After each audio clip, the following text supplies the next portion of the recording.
Hello students, today we start a new point which is acceleration, velocity and displacement in linear SHM.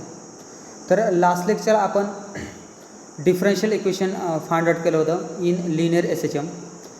तर ते differential equation use करून आपण ॲक्सेलेशन, velocity आणि displacement ह्या तिघांची individual equation आपण फाइंड आउट करणार आहोत. तर स्टार्टिंगला आपण पहिल्यांदा ॲक्सेलेशनचं इक्वेशन फाइंड आउट करूया. तर आपला फर्स्ट पॉईंट असेल expression for acceleration in linear SHM.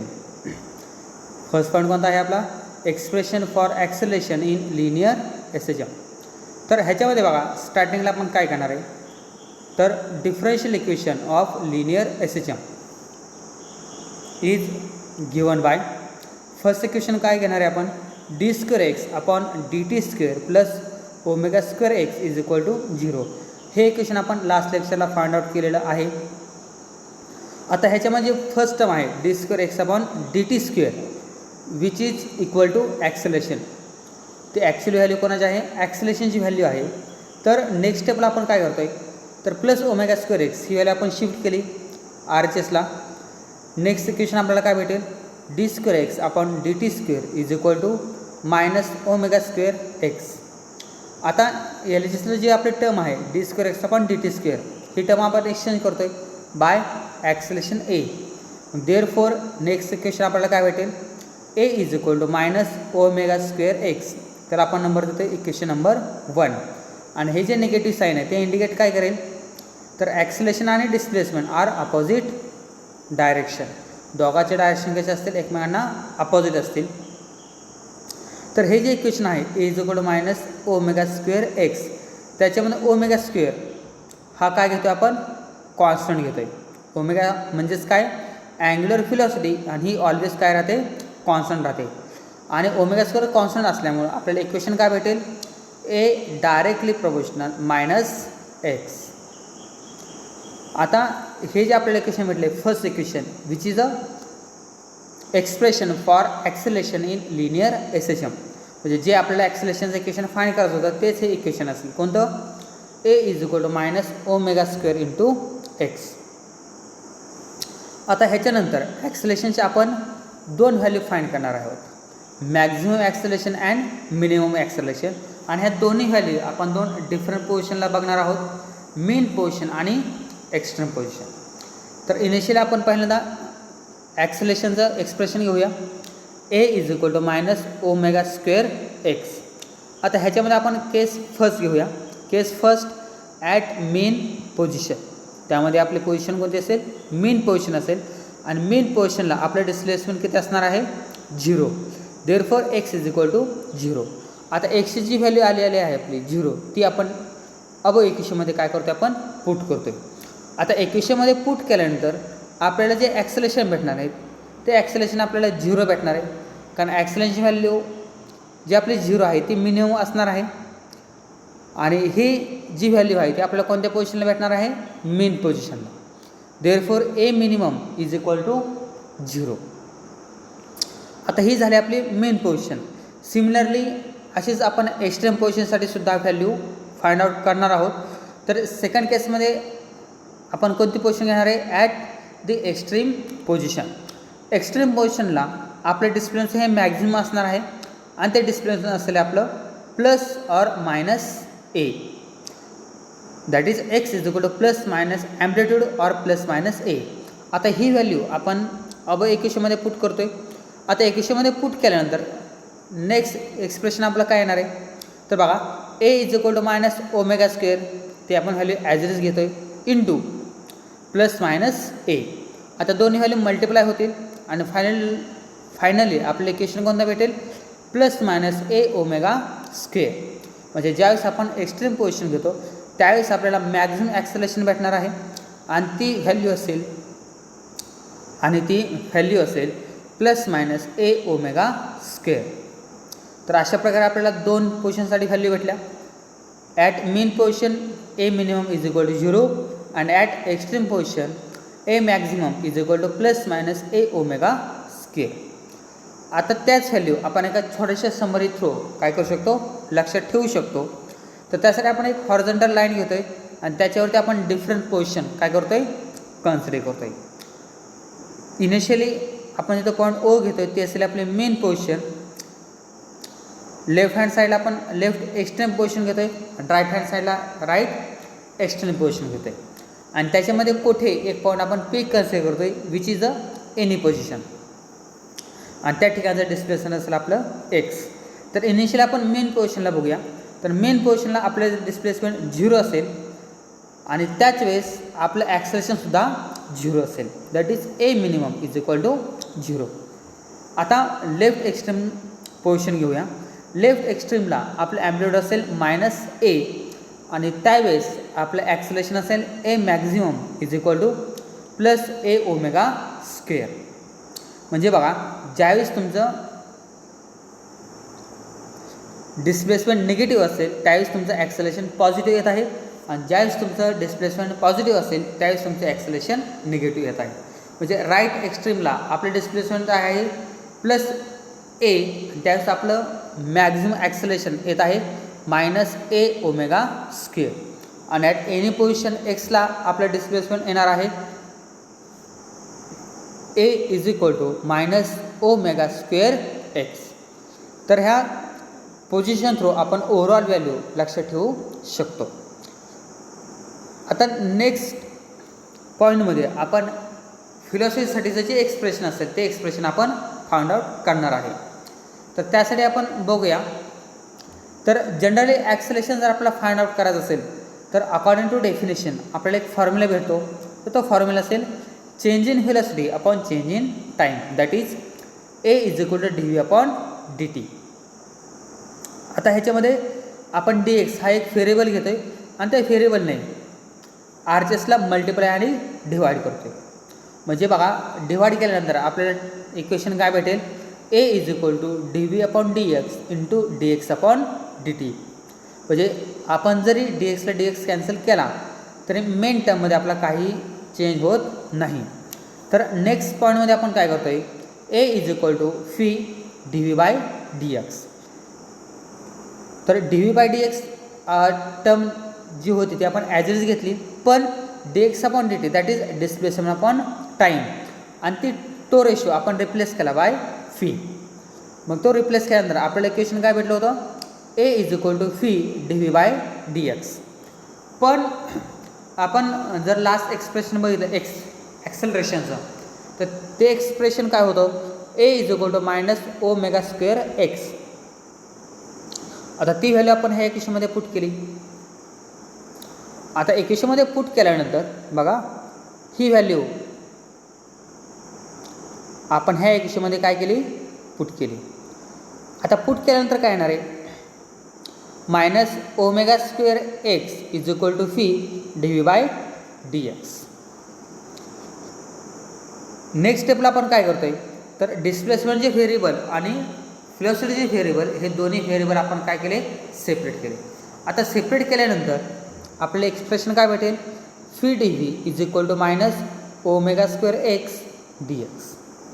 आता आपल्याला फिलॉसॉफीसाठीचं फायनल एक्सप्रेशन फाइंड आउट करायचं आहे. त्यासाठी आपण हे जे एक्सप्रेशन घेतो आहे ते एक्सप्रेशन आपल्याला काय करावं लागेल इंटिग्रेट करावं लागेल. आता हे एक्सप्रेशन जर आपण इंटिग्रेट केलं तर नेक्स्ट स्टेप आपली काय आहे ती बघा integration v dv is equal to integration -omega square x dx.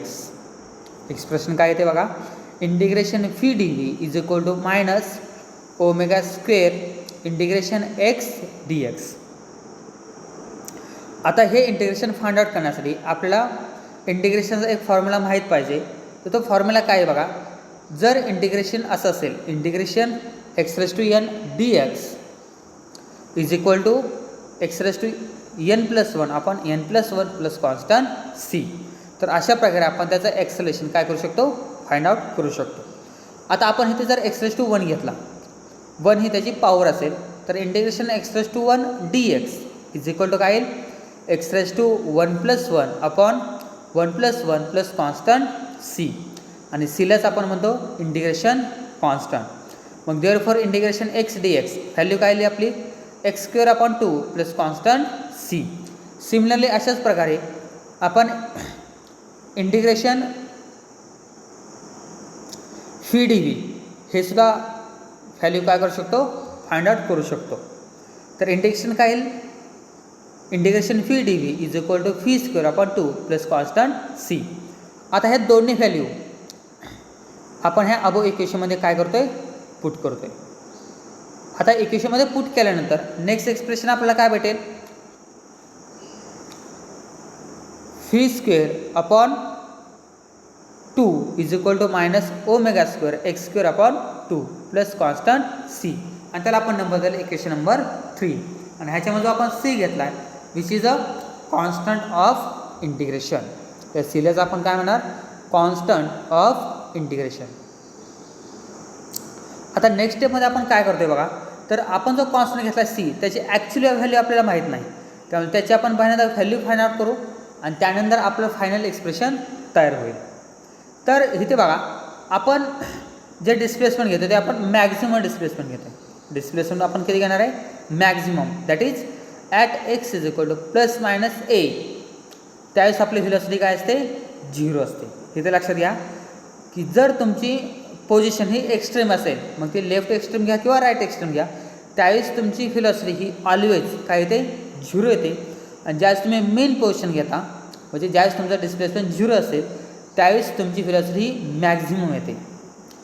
आता इथे आपण सबस्टिट्यूशन काय करतोय, at x is equal to plus minus a and v is equal to 0.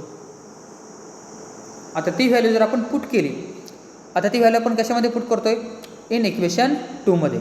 Equation 2 आपलं काय आहे बघा, इथे तुम्हाला दिसेल इक्वेशन 2 काय आहे, v square upon 2 is equal to minus omega square x square upon 2 plus constant c. त्याच्यामध्ये ह्या दोन्ही व्हॅल्यू आपण काय केल्या, पुट केल्या. आता पुट केल्यानंतर एल जी एसला जी आपली टर्म आहे फी स्क्वेअर अपॉन 2 ती व्हॅल्यू आपली डायरेक्ट काय होईल, 0 होईल. Is equal to minus omega square upon 2 as is घ्या आणि एक्स स्क्वेअर जे काय पुट करताल, a square plus constant c. आता नेक्स्ट स्टेपला आपण काय करतोय, तर ही जी आपली टर्म आहे ही टर्म ते आपण काय केली, रिअरेंज केली.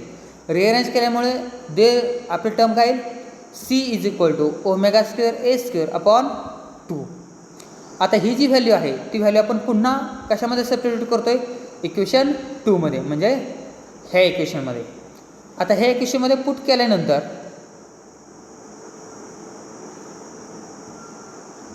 बघा, ह्या इक्वेशनमध्ये पुट केल्यानंतर आपल्याला फायनल इक्वेशन काय भेटेल, v square upon 2 is equal to minus omega square x square upon 2. तिथपर्यंत व्हॅल्यू आपण ॲज ठेवतोय, प्लस सीची व्हॅल्यू पुट काय करतोय आपण, omega square a square upon 2. आता ह्याच्यामध्ये 2 हा डिनॉमिनेटरला आहे, तो आपण डायरेक्ट काय करू शकतो, कॅन्सल आउट करू शकतो. आता कॅन्सल झाल्यानंतर आपल्याला नेक्स्ट स्टेप काय भेटेल, v square is equal to minus omega square x square plus omega square a square. मग देअरफॉर आर एच एसला बघा ओमेगा स्क्वेअर कॉमन आहे दोन्ही टर्ममध्ये, तो सेपरेट घ्या. देअरफॉर फायनल एक्सप्रेशन आपल्याला काय भेटेल, v square is equal to omega square ब्रॅकेटमध्ये a square minus x square. आता आपल्याला फीची व्हॅल्यू फाइंड करायची, त्यासाठी काय करावं लागेल, square root on both sides.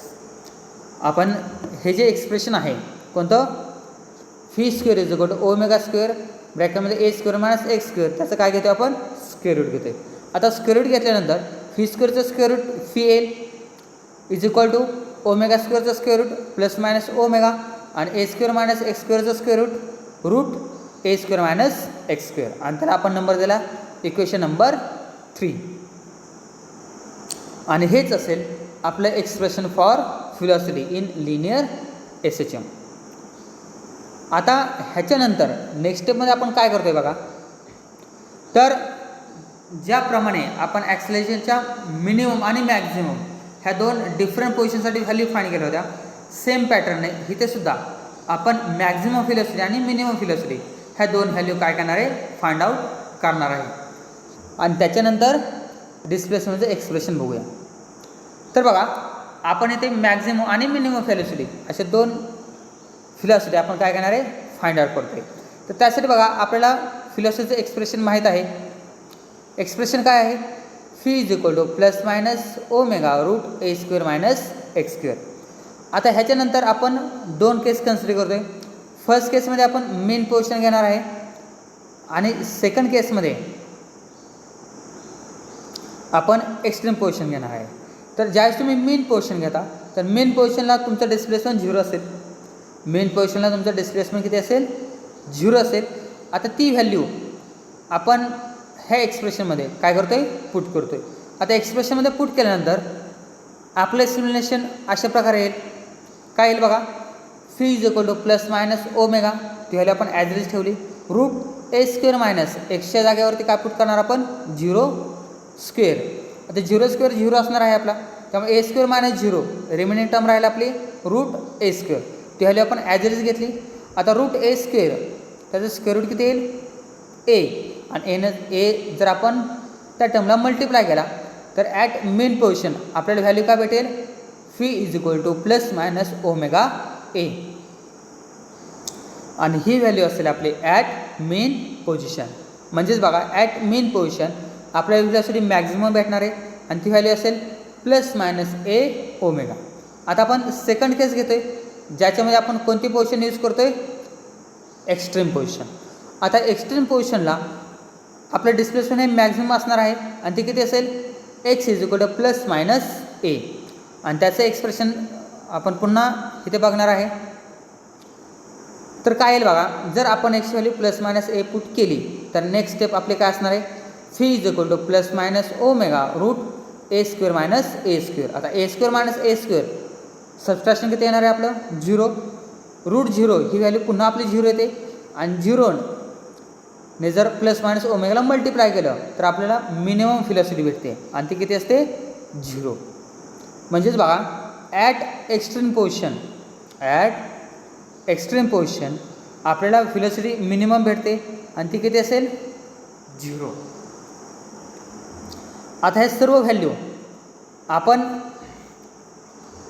Summarise करू शकतो. तर त्यासाठी पुन्हा आपण सेम पॅटर्न यूज करतो आहे जो पॅटर्न आपण ॲक्सेलरेशनसाठी यूज केला होता. तर सेम तो पॅटर्न रिपीट करू आणि त्या थ्रू आपण ॲक्सेलरेशन आणि व्हेलॉसिटी ह्या दोघांची व्हॅल्यू लक्षात ठेवू शकतो. तर तिथे पुन्हा आपण एक हॉरिझॉन्टल लाईनवरती डिफरंट पोझिशन घेतो आहे. मेन पोझिशन,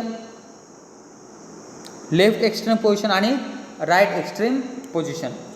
तर मेन पोझिशनला आपलं डिस्प्लेसमेंट 0 असेल आणि ज्यावेळेस तुमचं डिस्प्लेसमेंट 0 असेल त्यावेळेस ॲक्सेलेशनसुद्धा तुमचं 0 असतं. दॅट इज मिनिमम ॲक्सेलेशन असेल. म्हणजेच आपल्याला ए मिनिमम व्हॅल्यू किती भेटेल? 0 भेटेल. आता सिमिलरली त्याच मेन पोझिशनला आपल्याला जे व्हेलॉसिटी भेटणार आहे ती व्हेलॉसिटी आपल्याला मॅक्झिमम भेटणार आहे आणि ती किती असेल? V max is equal to a omega. म्हणजे बघा, मेन पोझिशनला डिस्प्लेसमेंट 0, ॲक्सेलेशन 0, पण velocity maximum that is a omega. आता जर आपण लेफ्ट एक्स्ट्रीम पोझिशन कन्सिडर केली तर लेफ्ट एक्स्ट्रीम पोझिशनला आपले ॲम्प्लिट्यूड असणार आहे minus a that is negative amplitude. त्यावेळेस आपलं ॲक्सेलेशन मॅक्झिमम भेटणार आहे पण ते पॉझिटिव्ह भेटणार आहे because which are directed to opposite किंवा विच आर अपोजिट डायरेक्टेड. दोघांचे डायरेक्शन कसे असते? अपोजिट असते. आता जर तुम्हाला ॲक्सेलेशन मॅक्झिमम भेटत असेल तर त्याच्या पूर्णपणे रिव्हर्स कॅसाठी होईल? व्हेलॉसिटीसाठी. म्हणजेच आपल्याला जी व्हेलॉसिटी भेटणार आहे ती काय भेटणार आहे? मिनिमम भेटणार आहे आणि ती किती असेल? 0 असेल. ही झाली तुमची लेफ्ट एक्स्ट्रीम पोझिशन. सिमिलरली अशाच प्रकारे आपण राईट एक्स्ट्रीम पोझिशनसुद्धा चेक करू शकतो. राईट एक्स्ट्रीमला आपला ॲम्प्लिट्यूड पॉझिटिव्ह असेल दॅट इज प्लस ए. त्यावेळेस आपलं ॲक्सेलेशनसुद्धा मॅक्झिमम येणार आहे. ते किती येणार आहे? Minus a omega square. पण ज्यावेळेस तुमचं ॲक्सेलेशन मॅक्झिमम येईल त्यावेळेस तुमची व्हेलॉसिटी पुन्हा काय येणार आहे? मिनिमम येणार आहे आणि ती असेल v minimum is equal to 0. Similarly अशाच प्रकारे आपण पी पॉईंटसाठी सुद्धा ॲक्सेलेशन आणि व्हेलॉसिटीची व्हॅल्यू फाइंड आउट करू शकतो. तर पी पॉईंटला बघा, आपलं डिस्प्लेसमेंट एक्स असणार आहे. त्यावेळेस ॲक्सेलेशनची व्हॅल्यू असेल a is equal to minus omega square x. आणि सिमिलरली व्हेलॉसिटीची व्हॅल्यू असेल v is equal to plus minus omega root a square minus x square. तर अशा प्रकारे आपण at any position displacement, velocity and acceleration ह्या तिघांची व्हॅल्यू काय करू शकतो? लक्षात ठेवू शकतो. तर आपण इथे थांबूया. रिमेनिंग पार्ट आपण आता नेक्स्ट व्हिडिओमध्ये बघूया. थँक्यू.